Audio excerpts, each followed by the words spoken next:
पहाड़ की खबरें आप देख रहे हैं। स्वागत है आपका। पंचायत के रण की बात करेंगे। पंचायत चुनाव में जिला पंचायत और ब्लॉक प्रमुख के लिए वोटिंग शुरू हो गई है।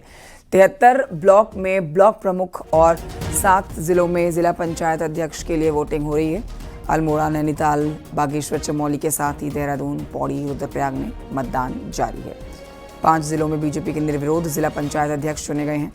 टिहरी, उत्तरकाशी, चंपावत, उधम सिंह नगर, पिथौरागढ़ में बीजेपी के निर्विरोध अध्यक्ष चुन लिए गए हैं।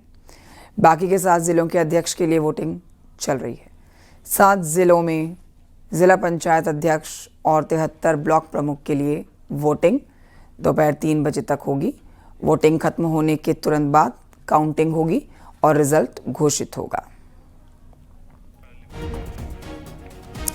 तो वोटिंग इस समय जारी है। बेहद महत्वपूर्ण आज का दिन, क्योंकि आज जिला पंचायत अध्यक्ष के लिए वोटिंग चल रही है। आखिरी आप मतदान कह सकते हैं। 7 जिलों में पंचायत अध्यक्ष के लिए ये मतदान जारी चल रहा है, जिसमें ब्लॉक प्रमुख के लिए भी मतदान हो रहा है। दोपहर 3 बजे तक ये मतदान चलना है। क्या इस समय स्थिति है, कैसा मतदान चल रहा है, इस पर हमारे सहयोगी जानकारी देंगे।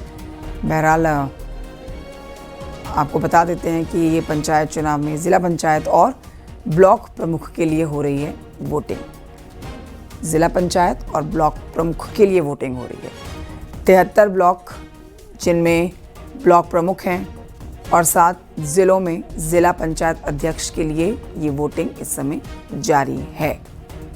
सीधी टक्कर यहाँ पर कांग्रेस और बीजेपी के बीच बताई जा रही है। दीपांकर से लेते हैं और जानकारी। फोन लाइन पर मौजूद है दीपांकर। ये सीधा मुकाबला बीजेपी और कांग्रेस के बीच का है। दोनों ही यहाँ पर पार्टियां जो है, विपक्ष में कांग्रेस है और सत्ता में बीजेपी। अब देखिए, यहाँ पर जो ट्रिपल इंजन की सरकार की बात की जा रही थी, उसमें बीजेपी एक कदम आगे ही नजर आ रही है। इस समय वोटिंग कैसी चल रही है, इस पर जानकारी दें।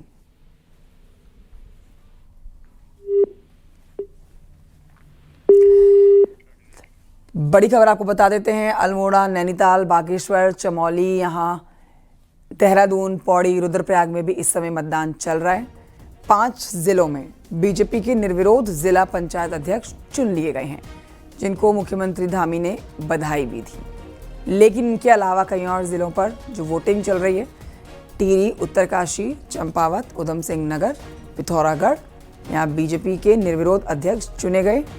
7 जिलों के अध्यक्ष के लिए इस समय वोटिंग जारी है। कहाँ कहाँ पर वोटिंग हो रही है, ये आप ग्राफिक्स के जरिए समझ सकते हैं। हमने ये एक अपनी जो स्क्रीन आपके लिए तैयार की है, उसमें आप जानिए पंचायत का ये आखिरी रण चल रहा है और 7 जिले वो कौन कौन से हैं जहां पर मुकाबला कांटे का बताया जा रहा है। 7 जिलों में इस समय मतदान हो रहा है। अल्मोड़ा, नैनीताल, बागेश्वर, चमोली और देहरादून, पौड़ी, रुद्रप्रयाग, ये वो 7 जिले जहां वोटिंग हो रही है। यहाँ पर मुकाबला बीजेपी और कांग्रेस के बीच में बताया जा रहा है। किन किन के बीच में मुकाबला है, आपको वो भी दिखाएंगे, बताएंगे। दीपांकर इस खबर पर हमारे साथ लाइव मौजूद हैं। दीपांकर के पास चलते हैं, इस समय की जानकारी लेते हैं। दीपांकर, काफ़ी महत्वपूर्ण दिन है आज का और मुकाबला तो यहाँ पर बीजेपी कांग्रेस का ही है, लेकिन यहाँ पर जो ट्रिपल इंजन की सरकार की बात चुनाव के दौरान कर रही थी बीजेपी, उसमें एक कदम आगे भी नजर आ रही है। इस समय की ताज़ा स्थिति आप बताएं, वोटिंग कैसी चल रही है, क्या इस समय माहौल है? बिल्कुल, अगर मैं देहरादून की तस्वीर दिखाऊं तो बिल्कुल छावनी में इस इलाके को तब्दील किया गया है। जिला पंचायत का ऑफिसर आप देखें कि भारी पुलिस फोर्स यहां पर तैनात की गई है। कांग्रेस के जो 17 मेंबर्स हैं वो यहां पर पहुंच चुके हैं। वोटिंग 10 बजे से शुरू हो चुकी है और अगर बात की जाए तो पूरे इलाके में यहाँ दुकानें बंद की गई हैं। जहां पर जिला पंचायत का ऑफिस है, तहसील वाला जो इलाका है, इसके साथ पुलिस का डिप्लॉयमेंट भारी संख्या में है। इसके साथ साथ कांग्रेस के तमाम सीनियर नेता और विधायक यहाँ पहुंचे हुए हैं, क्योंकि लगता है कि देहरादून उन्हें लगता है कि राजधानी का जिला है और ये जिला पंचायत अगर कांग्रेस यहाँ बनाने में कामयाब होती है तो इसका एक बड़ा मैसेज जरूर जाएगा। तो कांग्रेस के विधायक हो, चाहे हरिद्वार के विधायक हो, सभी लोग यहाँ पर, खुद सीनियर नेता प्रीतम सिंह यहाँ पर मौजूद है, जो लगातार इस इलेक्शन को देख रहे हैं। सर, पूरा कैंप यहाँ पर कांग्रेस कैंप कर दी एक तरीके से। देखिए, पंचायत चुनाव है और जिस तरीके से सरकार पूरे प्रदेश के अंदर प्रशासन और पुलिस बल के माध्यम से कांग्रेस के लोगों का उत्पीड़न करने का काम कर रहे हैं, इसी के तहत हम सब कांग्रेस के लोग यहाँ पर हैं। वोटिंग चल रही है, परिणाम 3 बजे आएगा।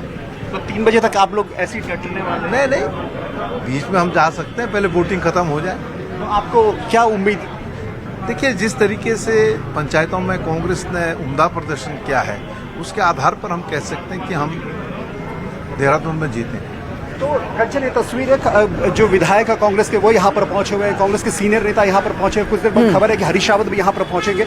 यानी वोटिंग को लेकर कांग्रेस पूरी तरह कंसर्न है कि देहरादून में जो मेंबर्स का दावा उनका है कि 17 मेंबर्स 30 में से उनके पास हैं, यानी बहुमत कांग्रेस के पास है। अब वोटिंग किस तरीके से होती है और वोटिंग के बाद 3 बजे जो रिजल्ट आएगा वो रिजल्ट क्या कांग्रेस के पक्ष में जाता है। और कांग्रेस का दावा है कि देहरादून सीट और नैनीताल सीट कम से कम कांग्रेस यहाँ पर जीतने के उसमें है, लेकिन जिस तरह के सुरक्षा इंतजाम है, इलेक्शन भले ही बड़ा इलेक्शन है, मेंबर्स कम है, वोटर्स कम है, जिसे कहेंगे 30 वोट पड़ने हैं कुल, उस 30 वोट में तय होगा कि देहरादून का जिला पंचायत अध्यक्ष कौन बनेगा। कांग्रेस के पास ये सीट जाएगी या बीजेपी किसी गणित से इस सीट को पर काबिज होती है। कंचन, शुक्रिया आपका दीपांकर जानकारी के लिए।